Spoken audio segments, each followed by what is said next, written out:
dowladda Soomaaliya ayaa maanta si rasmi ah ula wareegtay gaadiidkan dagaal oo ay kala wareegtay dowladda walaalaha aan nahay ee Turkiga waxaana ku sugnaa munaasabadii gaadiidkan dowladdu ay kula wareegaysay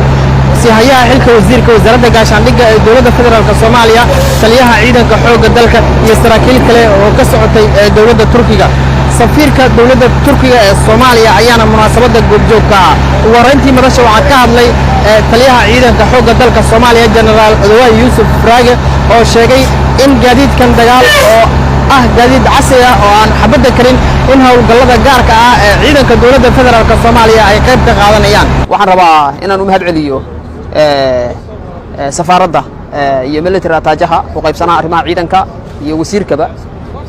waxaan rabaa inaan runtii si guud aan ugu mahad celiyo dowladda Turkiga oo runtii qalabkan hadda maanta gadaasheena yaala ee aad arkaysaan iyo kuwa kaleba intaba muxuu ahaa sheegay soo gaarsiisay dowladda Soomaaliya soo gaarsiisay ciidanka xoogga dalka Soomaaliyeed qaybna ka ah taasu muxuu ahaa dib u soo dhiska ciidanka xoogga dalka Soomaaliyeed ee qaybaha kala duwan ee ay ku wadaan dowladda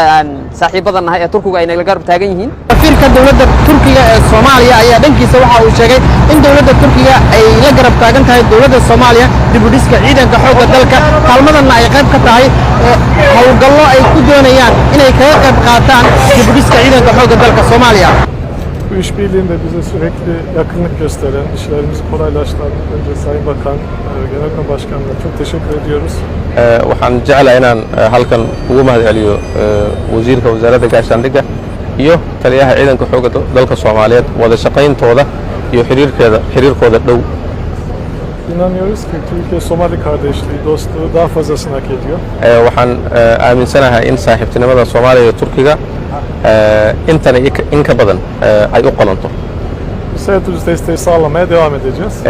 Waan sii wadi doonaa taageerada noocan oo kale ah ee aan siinayno ciidanka xoogga dalka Soomaaliyeed. si hayaha xilka wasiirka wasaaradda gaashaandhigga ee xukuumadda federaalka Soomaaliya xildhibaan Xasan Cali Maxamed Amar Dambe ayaa sheegay in wasaaradda gaashaandhigga ee xukuumadda federaalka Soomaaliya ay gelisay dadaallo wax ku ool ah dib u dhiska ciidanka isla markaana ay u mahad celinayaan shacabka iyo madaxda Soomaaliyeedba dowladda Turkiga oo uu sheegay inay la garab taagan tahay dib u dhiska ciidanka xoogga dalka Soomaaliya jid dheer ayaan ku imaanay oo dib u dhiska ciidanka xoogga dalka Soomaaliyeed ah haday noqon lahayd ciidamada inaan tirakoobno haday noqon lahayd inaan tayadooda aan kordhino ay tababaro badan aan siino maanta waxaan soo gaarnay in aan kordhino qalabkii ay runtii ay isticmaali lahaayeen oo maanta aan u helnay qalabkii ugu dambeeyay ee dunida ay isticmaasho waxaan runtii aan rabaa meeshaan inaan ugu mahad celiyo madaxweynaha jamhuuriyadda federaalka Soomaaliyeed mudane Maxamed Cabdullaahi Farmaajo oo ah taliyaha ciidamada qalabka sida oo runtii ka go'an dib u dhiska ciidanka xoogga dalka Soomaaliyeed runtii aragtidiisii iyo tilmaamihiisa anagoo fulinayna ayaa maanta waxaan soo gaarnay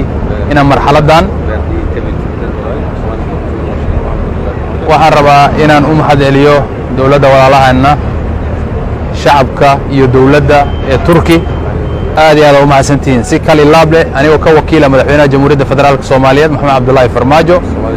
waa idin kala wareegnay wixii wanaagsan aadna siiseen oo ciidankeena aad ku deeqdeen waa idin kala wareegnay noo magaciisa ku hadlayna waa idin kaga mahad celinaa mar labaad mar saddexaad ciidankeena xoogga dalka Soomaaliyeed waxaan rajaynaynaa in ay wax badan ay taraan qalabkaani ay si wanaagsan ay u isticmaashaan insha Allah ta'ala waa bilow kuwa ka horeeyo oo baawar nooc kale waa noo imaadeen kuwana maanta imaaday kuwa kale waa noo imaan doonaan waxayna ka noqonayaan inaan dhisno mobile unit taasoo baahideeda maanta na haysato oo aan u isticmaali kar doono operationka